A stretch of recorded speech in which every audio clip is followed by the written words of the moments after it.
जून 2026 का नोटिफिकेशन कब आउट होगा? ओहो, जब नोटिफिकेशन आउट होगा उसे दिन से पढ़ना शुरू करेंगे, दिन रात मेहनत कर देंगे, एक कर देंगे दिन रात। क्या आप नोटिफिकेशन का इंतजार कर रहे थे? तो लो भाई, आज मैं आपको बता ही देती हूँ कि आपका नोटिफिकेशन एग्जैक्टली कब आने वाला है और प्रूफ के साथ बताऊंगी कि आपका यूजीसी नेट जून 2026 का नोटिफिकेशन कब आउट होने वाला है। Hi everyone, welcome back to my channel. आज की इस वीडियो में हम बात करने वाले हैं आपका मोस्ट इंपॉर्टेंट टॉपिक के बारे में, जो कि है नोटिफिकेशन। आई नो बहुत सारे ऐसे स्टूडेंट्स हैं जो कि बैठे हुए थे कि नोटिफिकेशन जब होगा, जब ऑनलाइन रजिस्टर करेंगे उसी टाइम से हम तैयारी करना शुरू करेंगे। सो ये वीडियो आप सभी स्टूडेंट्स के लिए इसलिए इंपॉर्टेंट है because this video will hit your mind कि आपके पास अभी बहुत कम टाइम बचा है और बेटा आज से पढ़ना शुरू कर दे। तो इसीलिए ये वीडियो मैं आप सभी स्टूडेंट्स के लिए बना रही हूँ। हालांकि मुझे पता है बहुत सारे ऐसे स्टूडेंट्स होंगे जिन्हें गुस्सा भी आ रहा होगा, जिन्हें डर भी लग गया होगा कि क्या नोटिफिकेशन आउट हो चुका है, लेकिन ये आपके माइंड को याद दिलाने के लिए ये वीडियो खास तौर पर बनाई गई है। तो चलिए मैं आज आपको कैसे बताने वाली हूँ प्रूफ के साथ कि नोटिफिकेशन एग्जैक्टली कब आपका आउट होगा, कब आपके एग्जाम होने वाले हैं, सो दैट कि आप उस अकॉर्डिंग अपना एक परफेक्ट प्लानर बना सकते हो, आप अपना एक परफेक्ट स्केड्यूल अभी से ही तैयार कर लो। तो देखो, सबसे पहले तो मैं आपको यहाँ पर दिखाना चाहती हूँ, ये जो स्क्रीनशॉट है ये मैंने लिया है एनटीए की ऑफिशियल वेबसाइट से। आपको यहाँ पर दिख रहा है कि ये आपका नोटिफिकेशन का स्क्रीनशॉट है और ये 2025 का नोटिफिकेशन। तो आपके जून 2025 में आपके ऑनलाइन एप्लीकेशंस जो थे वो 16 अप्रैल को स्टार्ट हो गए थे और आपका जो एग्जामिनेशन था वो आपका मिड जून में आपका एग्जाम जो था वो कंडक्ट करवाया गया था। ओके, मिड जून से आपके एग्जामिनेशन कंडक्ट करवाए गए थे और ध्यान देना 16 अप्रैल को आपके रजिस्ट्रेशन शुरू हो गए थे।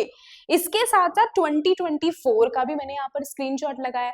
तो ये देख सकते हो आपका 2024 में हालांकि आपका जो एग्जाम था वो कैंसिल हो गया था, री एग्जाम हुआ था, लेकिन जो ओरिजिनल नोटिफिकेशन जो पहली बार आया था वो कब आया था? रजिस्ट्रेशन आपके शुरू हुए थे 20 अप्रैल 2024 से आपके जो ऑनलाइन रजिस्ट्रेशंस थे एग्जाम के लिए वो स्टार्ट हो गए थे। और जो आपका एग्जाम था वो कब कंडक्ट करवाया गया था? एग्जाम आपका अगेन जून में 18 जून को आपका एग्जाम कंडक्ट करवाया गया था। एग्जाम हालांकि वो कैंसिल हो गया था, री एग्जाम हुआ था, जो कि आप सभी अवेयर हो गए उस चीज के रिगार्डिंग।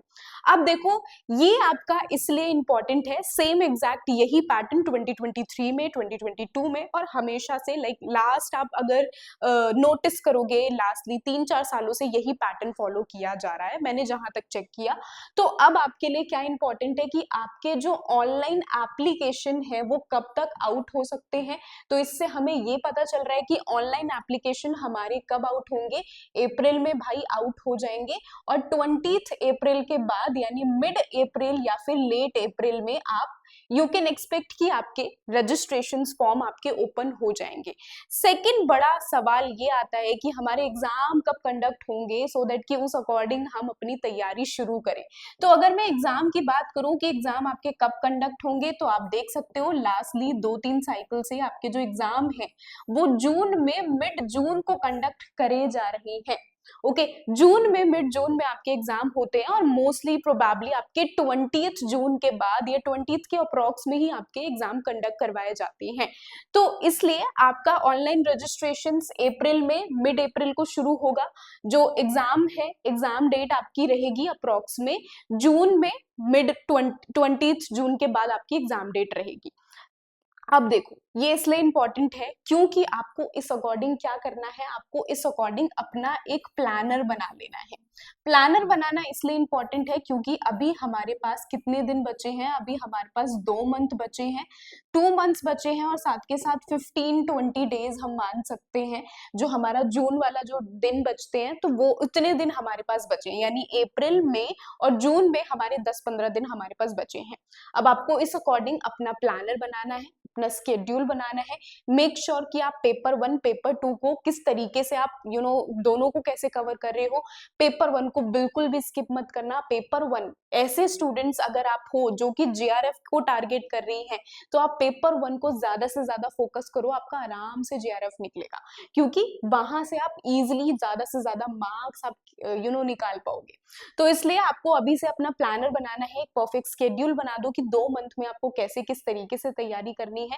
इसके साथ साथ मैं आपको बता दूं कि 2 मंथ में आपको जो तैयारी करनी है उसका बेसिक फोकस क्या रहना चाहिए, क्या स्टेप्स होने चाहिए जो कि आपको फॉलो करनी है अपनी प्रिपरेशन के टाइम पर।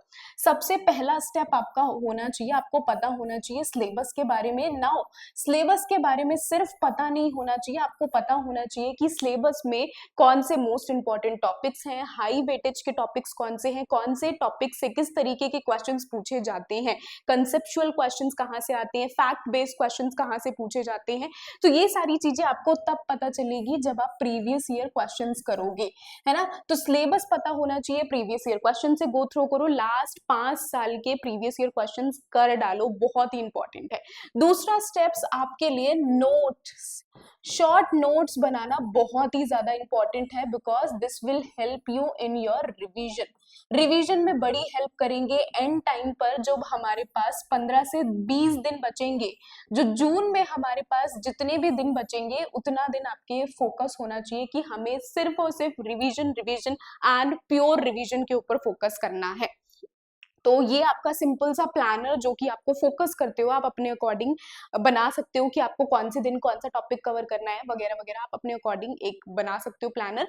अदरवाइज आप नीचे कमेंट करके बता देना, मैं आप लोगों के लिए एक नेक्स्ट वीडियो बना दूंगी जहां पर मैं 2 मंथ का प्लानर आप लोगों के साथ शेयर कर दूंगी विद टाइमिंग की कौन से किस टॉपिक को आपको कितना टाइम देना चाहिए, वो पूरा प्रॉपर मैं आप लोगों के लिए एक वीडियो बना दूंगी, सेपरेट वीडियो वहां पर शेयर कर दूंगी। इसके साथ ही इफ यू आर समवन जो कि हमारे चैनल पर for the very first time visit कर रहे हैं, तो आप हमारे टेलीग्राम चैनल को जरूर से फॉलो कर लो। यहाँ पर आपको नोट्स, पीडीएफ्स, पीवाईक्यूज सब कुछ मिल जाएंगे, आपको नोटिफिकेशन भी मिल जाएगी। तो आप यहाँ पर टेलीग्राम चैनल को फॉलो कर लो, हमारे चैनल को भी मेक श्योर फॉलो कर लो। इसके साथ ही एक और इम्पॉर्टेंट चीज मैं आपको बता देती हूँ कि अगर आप बिगिनर हो तो देखो प्रीवियस ईयर क्वेश्चंस को ढूंढ पाना बहुत ज्यादा मुश्किल होता है। तो प्रीवियस ईयर क्वेश्चंस की आप क्या परचेज कर सकते हो, you can purchase a book. Okay, purchase कर सकते हो बुक, जैसे कि मैंने अपने टाइम पर एक मॉक टेस्ट की बुक परचेज की थी, एक प्रीवियस ईयर क्वेश्चंस की बुक परचेज की थी। So you can purchase Oswaal's previous year questions का ये जो बुक है वो आप परचेज कर सकते हो, जहां पर आपको 20 प्रीवियस ईयर के 20 साल के मतलब प्रीवियस ईयर क्वेश्चंस मिल जाएंगे। And the amazing thing about this book इस बुक के अंदर ना पता है चार्ट्स के जरिए बहुत ही अच्छे से बहुत सारे कंसेप्ट को एक्सप्लेन किया गया है। तो वो काफी अच्छा, काफी अमेजिंग मेरे लिए रहा है। और जब आप प्रीवियस ईयर क्वेश्चंस करोगे ना, तो प्रीवियस ईयर क्वेश्चन से आपका पूरा का पूरा जो थ्योरी है जो कहीं ना कहीं रह जाती है, तो वो आपका पूरा कवर हो जाएगा। तो बुक का लिंक मैं डिस्क्रिप्शन में डाल दूंगी, वहां से आप पेपर 1 की ये बुक परचेज कर सकते हो, या फिर आप मॉक टेस्ट की बुक भी परचेज कर सकते हो, क्योंकि हमारे लिए मॉक टेस्ट करना भी बहुत ज्यादा इंपॉर्टेंट होता है, जिससे कि हम अपने टाइम को, स्पीड को मैनेज कर पाते हैं। क्योंकि यू नो ना कि हमारा पेपर 1 कितना ज्यादा इंपॉर्टेंट है। तो पेपर 1 जितने भी जो जेआरएफ को टारगेट कर रही है, पेपर 1 को बिल्कुल स्किप मत करना, बहुत ही इंपॉर्टेंट है। अच्छे से ज्यादा मार्क्स आप पेपर 1 में ले सकते हो, लेकिन मेक श्योर कि पेपर 1 को आप इतना भी नहीं कि हाँ हम कर ही नहीं रहे हैं, पेपर 2 के ऊपर भी आपको फोकस करना है।